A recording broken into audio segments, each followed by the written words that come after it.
Okay, new day in the shop. We got the windshield on last time, and now we're going to be working on the interior. I finally have kind of got to this point. So I took all the vinyl out of the box, and it was all rolled up and folded, and it's cold here in Idaho Falls. It's not like a sunny, nice 80 degrees or anything useful like that. So they say they just rest it all out in the sun and it'll just sort of fall out after a few hours, but that's not the way this will happen in the cold. In the sun, I believe that might actually happen, like if it was warm out, but it's not here. So what I did is I folded it all out and I hit it with a heat gun, and you'll see that takes the wrinkles out pretty fast. I'll show you some of it. All right, so this was the back piece. But this was folded into three, and I hit the heat gun and it just takes it out. But here's some of like what it comes with. So this piece is the one up front, and it's got the mold in it pressed in for the transmission tunnel. And you see like there's all these folds. So when I get this in, I'll have to hit it with the heat gun more. I did. These guys were all crushed up, and they're still not perfect, but they're a lot closer to wheel wells now. So I'm going to throw it over to Home Depot and get some carpet padding I want to put in here between this layer and that. Get started. I take out that pad up there on the transmission tunnel, and then we'll have to do some cutting here and there. But yeah, I'm excited to see this much closer to complete inside. One of the challenges I'm running into here is that they say right on the box when the instructions when you open this kit is to use that you may need to use existing older carpet scraps to help template the new stuff. And I think you guys probably remember, if you saw the first couple episodes, that there really wasn't any carpet in here that was left. It was pretty much trash.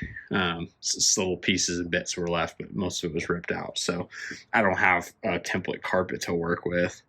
So I'm just kind of gonna have to make do with what I've seen in pictures and stuff. So I could pretty easily make some mistakes here. Hopefully I don't make anything too egregious.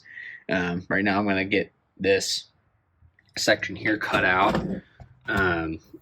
Just a small section to get it over the shifters. So I can kind of start fitting it in, and then I'll cut it in place more. And then we should see this kind of go into place. Like I said before, you kind of need a heat gun to get this thing to mold. Everything's really stiff. Just really, really, really stiff. But if you hit it for a minute,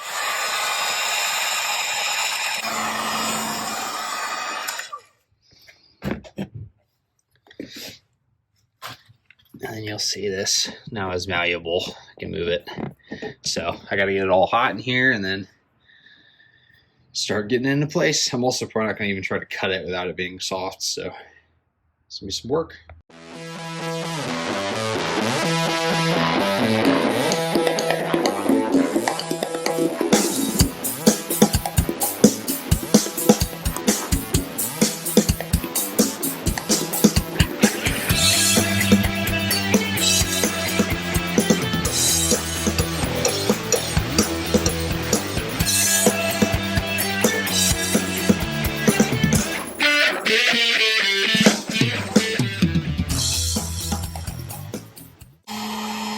All right, so I took a little intermission there to eat some lunch, but it's definitely hard to do this, especially with it so cold.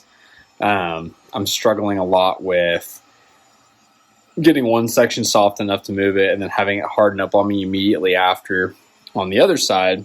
So every time I'm trying to work, I'm just constantly fighting it. But I just got the bolts all cut in. So I got the bolts cut in here, and the bolts in the back there. We're getting somewhere now, but this is still hard to deal with. I'm not exactly sure how I'm going to get this to lay in the way I want it to. There's pieces and brackets that go like on the sides, right? And then there's one here along this whole edge. So some of it's going to be relatively easy to secure, but I'm not sure exactly how I'm going to get it to lay on the tunnel, so we'll have to see. But I think it goes up high enough.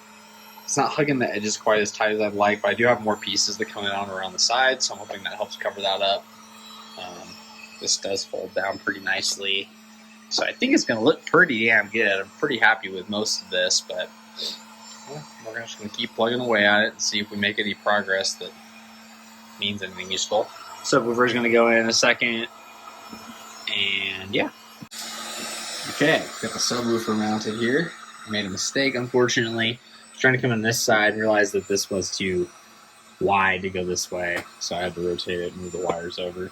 I put some spacers under these bolts so that when the seat comes down here, it's not going to sit right down on the harness. Just a couple washers, and then got it all grounded, and we're good to go there. I'm going to come back here. I'm going to dress up the crossbar here. This piece is pretty dirty, so I'm going to get this cleaned up. So I got to clean this workbench off so I can work on it, which I've been meaning to do anyways.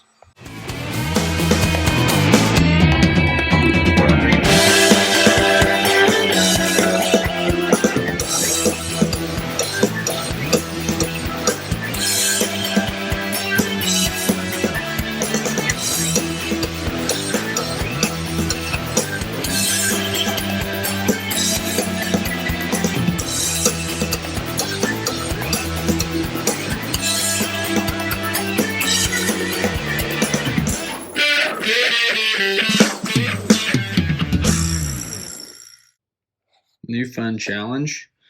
Got this guy kind of cleaned up. Looks a lot better to me. It's not perfect, but this truck's not perfect, so I think it'll go pretty well. I got to get this all heated up again. Hopefully I can get it to bend over sharply enough to get this in properly. I think I'm going to probably peel this all back for a minute and get this pre-drilled tightly to it so that I can, when I run the screws, they'll help me get this all in order.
Alright, so I'm struggling with this tunnel, and I'm starting to suspect that the automatic version of this truck has a bigger tunnle than the manual version. I didn't think they would be different, but I'm starting to think that this is built for a bigger tunnel. So I'm going to have to do some clever shit, I think, to get this to work. The other side looks pretty good. This side's the worst.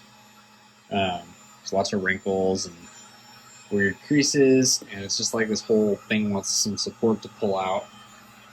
Like, the tunnel was just like way bigger, but you can see on the side it's not so bad.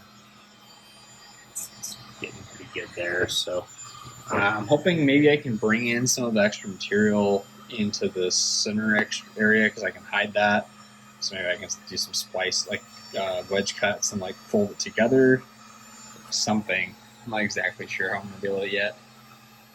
So we'll see what we can do. Okay, it's a new day in the shop, and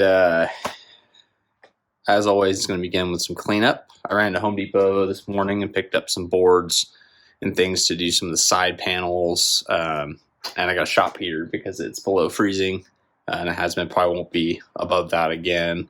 So I wanted to make sure that the vinyl was a little easier to work with this time. So I got a little propane shop heater, and we'll see what we can get it up to in here. But first, I'm probably gonna get this place kind of cleaned up because it's a disaster. It's always a disaster, and we'll see what we can do with this vinyl.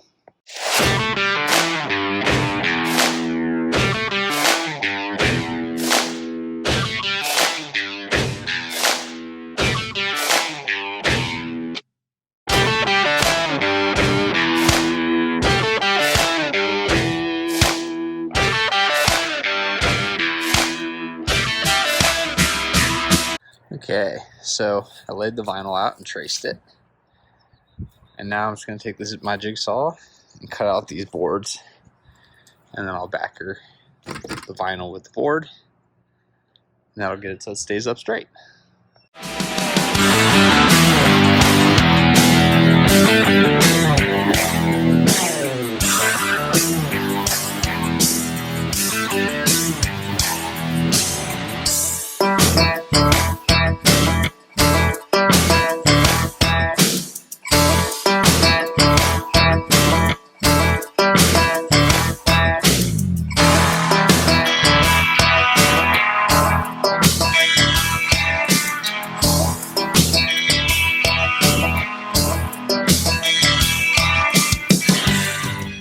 Okay, so this is the shape I ended up with. I kind of rounded the bottoms here, and that helps it get around some of the extra like vinyl height that we have going on here. But you'll see that it fits in here pretty nicely. And the thought, so it goes along, and it goes a little high on there, and yeah, but this helps get past the vinyl down here at the bottom edges. And then, so that fits in pretty good. So the idea here is that I'll use this to attach the loose vinyl to, and then I'll just probably use like spray adhesive or something, and I'm gonna screw all of it onto the sidewalls, and then it'll be nice and tight. That's the hope, anyways. So the way that I'm keeping track of the speaker holes, I realize this is probably not an issue for most people, is I'm just measuring from the side of the door, the back edge of the door, to the side of the speaker hole. So from here over to here, and that's 9.5 inches, and then that measurement is 5 inches. So that way, when I go back to cut the holes, I can find them. I'm probably going to cut a regular circle because oval speakers are terrible designs. So I'll probably go back to circle speakers in the back, since I'll have the opportunity to do that now. Since I've got this backer, and this will be what I actually attach the speaker to. Anyways, I'm going to use ovals on the front just because that's what it was stock, it looks like, maybe. And I know that they fit inside of the stock sound little mesh guards or whatever they're called, but it'll be good to get this back down in a circle. Plus the circle drivers sound better, and they're also cheaper usually for a decent driver. So I'm just gonna go ahead and do that, and then if I can find the same guards, they should fit over them, and you won't even know unless you're working with them. So that's, I think, how I'm gonna approach it. After a little bit of research, we're gonna go with a rolled on contact cement, both sides. And we'll get this thing on here, and hopefully it'll stick together.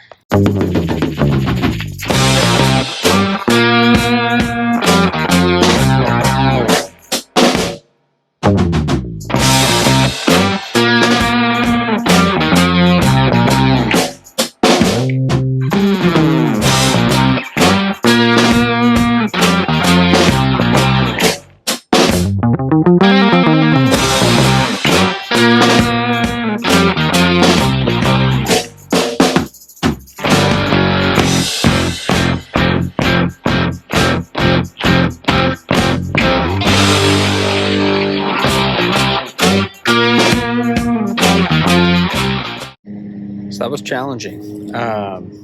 It's on now. We'll see if it stays. It took a lot more of the contact cement than I was hoping, but we will see how it does, and I'll do a test fit, make sure it actually works before I do the next one.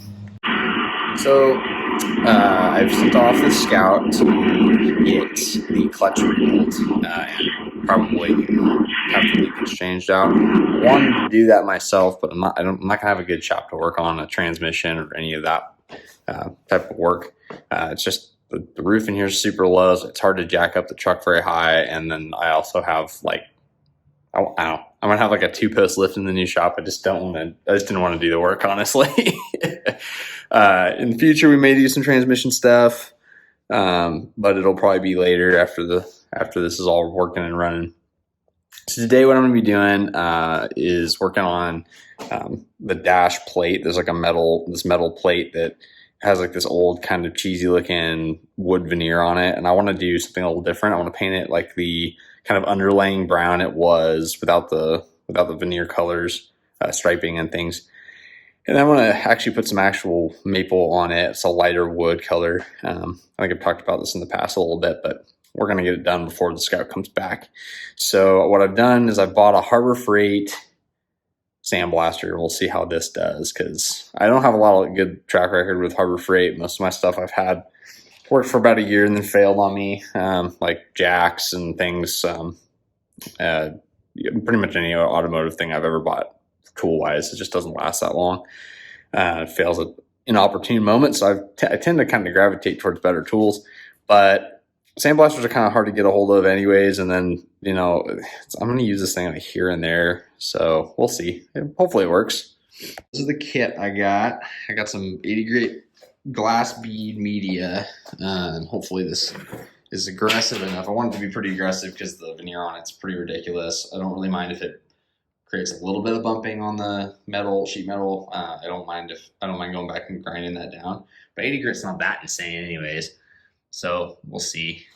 But this is the kit. So I'm gonna unbox this guy. I don't know if I can do it with one hand. We'll try. And we'll just see how complete this thing is. And if it's even compatible with any of my stuff, because I might need a different set of hose fittings, or there's all kinds of potential nonsense here. Or did it even come with pneumatic fittings? Let's find out. So this guy is the bucket, the hose. This holds the media. And I kind of like this idea more than the, gotta love Harbor Freight. This gun's just in here loose. All right. At least it's metal. Doesn't look like it came with a fitting.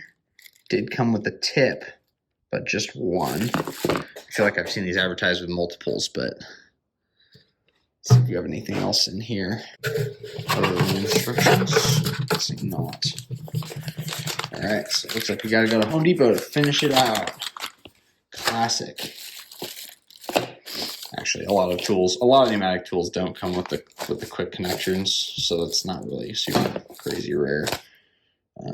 But cool. All right, well, I'm gonna see if I can scrounge up some air parts, and I have a pretty decent air compressor. It's one of these older guys. This thing's pretty good for like spraying and doing things. It's got a lot of volume, and it's like a 5 horsepower, 6 horsepower. Actually, I think it's better than that. It might be an 8 horsepower. It's got a pretty good motor on it. Let's see, it's probably 6. Oh, it's only 3. Look at me go. 3 horsepower, still enough to hit this rating. This only requires a pretty low horsepower rating, and a certain amount of CFM. But I got enough. I should have enough CFM. 6 CFM is what it wants at. It was like something like 80 psi, but we can hit all those numbers. It's really just volume that becomes the problem with this stuff.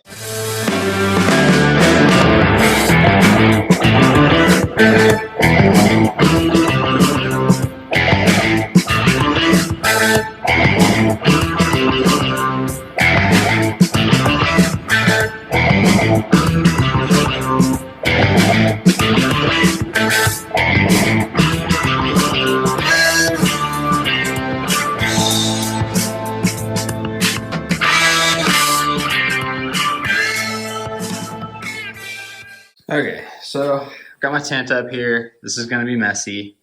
Hopefully it's not horrendous. We'll see. I probably will be pretty bad. Got my respirator, glasses. I read that this thing has a problem with shutting off. So it does. I know you can lubricate it, but I think it's not that big a deal. If it does become a problem, I'll fix it. But I did put this. This is like a. It pulls the moisture out of the air coming through the line, or a lot of it. And I got my regulator. I'm running about 80 psi. I think I can go up to about 100. I'm gonna go higher than that probably with it. And then the hose feed from the media bucket goes here. But if you see this, so like that works fine. But if I run, it'll stop eventually. But it's just gummy, and that's what I've actually seen that review. But they had to like re-lubricate it. But I'm not super concerned at this point because I can always just disconnect the air hose if I need to real quick. It's a quick disconnect, and then we're gonna launch it in here and see if we can get this veneer off of here. I've shaved it down to bare metal in a couple spots with my grinder, but it's really gummy. There's a lot of like back glue in here, and so the grinding wheels don't really work. They just gum up. So I'm hoping this works. If it doesn't, we're probably gonna go to a totally different plan. I don't feel like grinding this all the way down. So we might go to like a leather covering or something else, which will be a lot of work too, but we'll see. I really hope this works.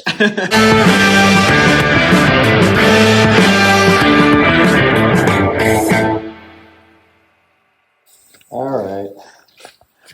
Part of my voice, still wearing my respirator.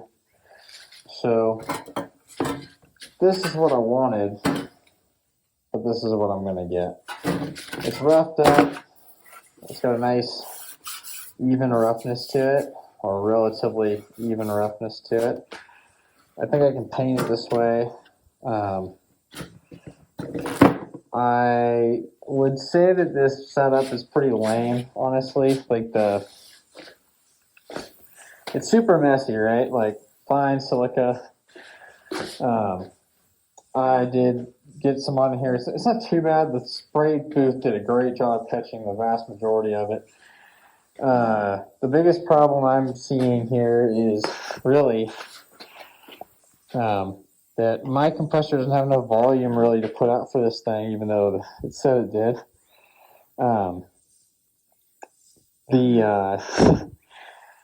The gun's like constantly jamming and like pulsing material through. It's not even at all. And it needs so much more volume than what it asks for. Like it says you only need a 1 horsepower compressor and 60. I've got way more than that, and that's still not even close.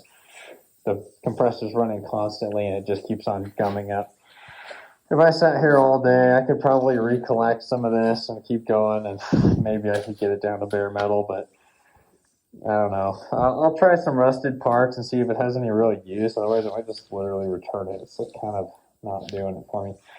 And this glass bead's not cheap. It's like 40. Actually, I think it's like almost 60 bucks for 50 pounds of it. So it goes pretty quick. Anyways, there might be modifications I can make to it to make it work better, but you just shouldn't have to do all that. So it's kind of the classic Harbor Freight problem. But anyways, all right. Well, I'm gonna see if I can get this stuff cleaned up, and go ahead and start painting.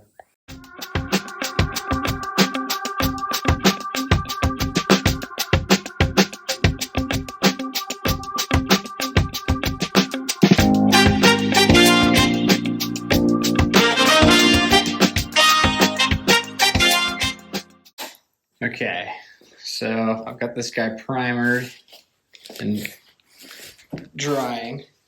It's looking pretty good, pretty even.